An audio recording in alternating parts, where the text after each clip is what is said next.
What's going on, guys? T2RX6 here, back for another Transformers related review, and we're hot on the heels of the X-Transbot Devastator add-on part review. And yeah, actually we're really hot on the heels because I'm actually filming this the same day, because today, well, today when you're seeing this, not today as in right now, is my friend's wedding, so I am not available to film any videos today. Just busy too much today. So we're gonna do the Igear MW-01 and 02 spray and rager. And actually it's not until I stuck them together like this that I even realized that the packaging is kind of meant to go together like that with the sunburst in the middle. Pretty cool. Pretty good box. It's pretty thick. Just your brown box with a, you know, a color image on the front.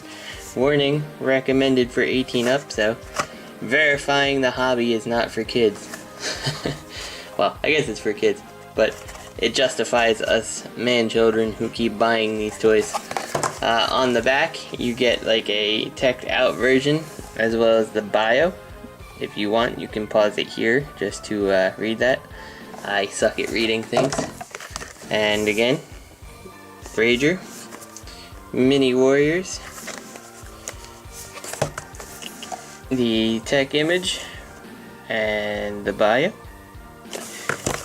And yeah, so inside the box, what you get on both of them is a blister clamshell type thing that I guess it's not really clamshell because it doesn't open, but a very nice blister pack here that very well form fits these guys. And of course, like every toy, you get these cards, and these are thick plastic cards, kind of like credit cards, so they're actually pretty cool. On the back, again, the tech images and their strength, intelligence, all that stuff. So I've already opened, I already have Rager out of his package. I just put Sea Spray back just to show you what we got here. Let's take a look at the actual vehicle modes here. And these are pretty cool renditions of pretty faithful G1 versions of themselves. So faithful, in fact, that there's the G1 Huffer, a bit smaller. He's more orange. This guy's a little more yellowy, but that's okay. And then here's Sea Spray. Now the Make Toys Sea Spray is a little bit more close in terms of looks to the Generation 1 in his alt mode, but that's okay with me. I prefer this one. Yeah, there's not much to say on this. There's no wheels on Sea Spray, unlike his Generation 1 counterpart. And, well, this Huffer in his old age, you know, things are starting to rust and stuff, so he doesn't move too well. This one, the wheels kind of roll, but they're kind of too tightly held in, so he's not going to freely roll. Most of what you're seeing is just him being pushed across the desk mat here. So one thing I do like about Sea Spray that really impressed me is these propellers and how they're shaped. Now I'm going to try to do this without getting too much noise in the camera here, but if you just actually blow, they'll actually rotate, which is pretty impressive that that the blades like that rotate so well. So considering that these wheels really don't turn very well, I was really impressed with these. In terms of accessories, for Sea Spray, you get a little harpoon gun here, which is pretty neat. I like that. And for Huffer / Rager, you get this like kind of a weird 6-shooter type thing. Yeah, pretty interesting. Transformation for these guys is super simple. They don't give you any instructions, because if you can figure out how to get them to bot mode, or if you can't figure out how to get them to bot mode, well, you're probably under 18 years old, I would hope. Probably under like 5. So what you do is just kind of start by unfolding the feet and just kind of bring this all up. And there's actually a slide joint here. You slide that back and that'll let you get the full extension. So you got his big old boat shoes.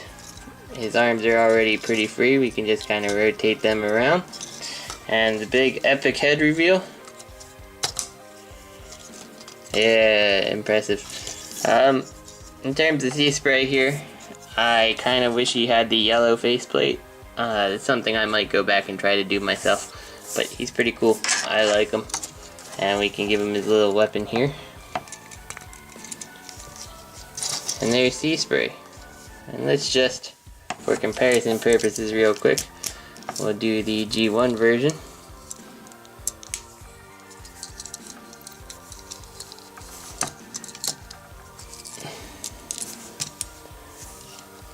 There we go. There's the two of them.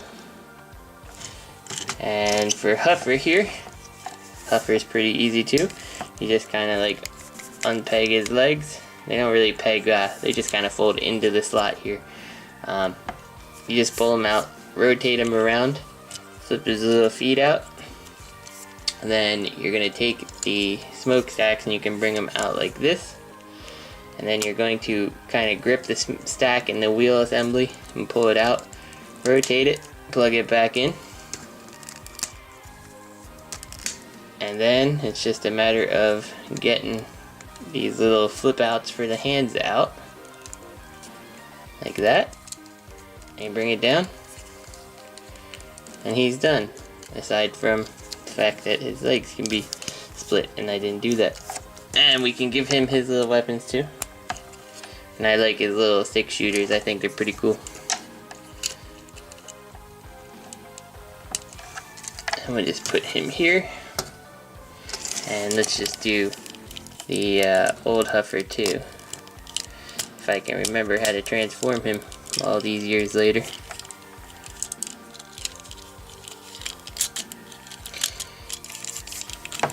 Okay, I had to take a quick cut because I didn't think I was transforming him correctly like this. It's been so long since I've seen Huffer in his robot mode.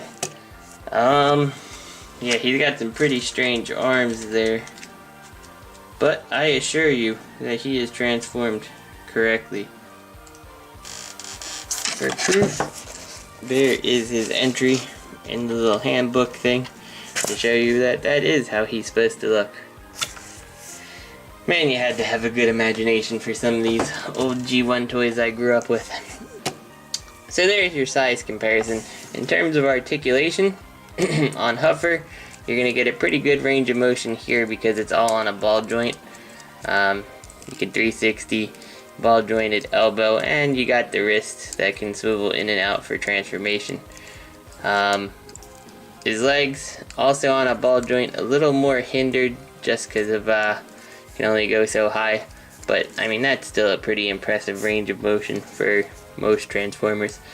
A knee joint, of course, and then like I said, tops on a ball joint. And you do have a waist rotation, which is pretty nice to get a bunch of poses. Now you can also, and I can't do this without mistransforming his arms, but you can actually move his head around. It is also on a ball joint, but it is virtually impossible for anybody to do anything with his head.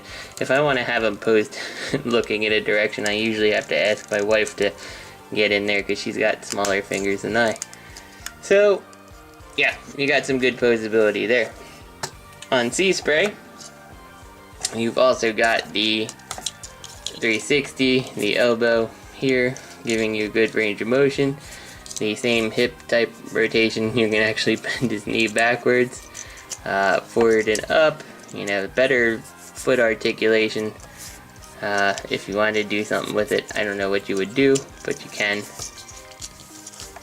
Also has a waist rotation here, and also has a head rotation that I still have trouble doing, but this one's a little bit easier for me. So yeah, these guys, unlike the X-Transbot, are good purchases for their money, and I really can't wait till the UFO comes out and the Brawn, and hopefully they're in the same price point, because and size. I really want to see them be small like this and be only like $15, because these are great little toys. I think they look great in a Legends collection personally, but it's up to you. It depends if you want your mini bots being mini. I personally kind of like them being the same size as my regular, you know, same size as like Hound and Prowl and all those guys. So I like that. They also fit a Classics display nicely, because they really are mini bots for a Classics display. So yeah, these guys are totally worth it. Obviously the Autobot logos don't come on them. I had to put them on myself. But yeah, so this is T2RX6. I hope you guys enjoyed the review, and I will see you next week.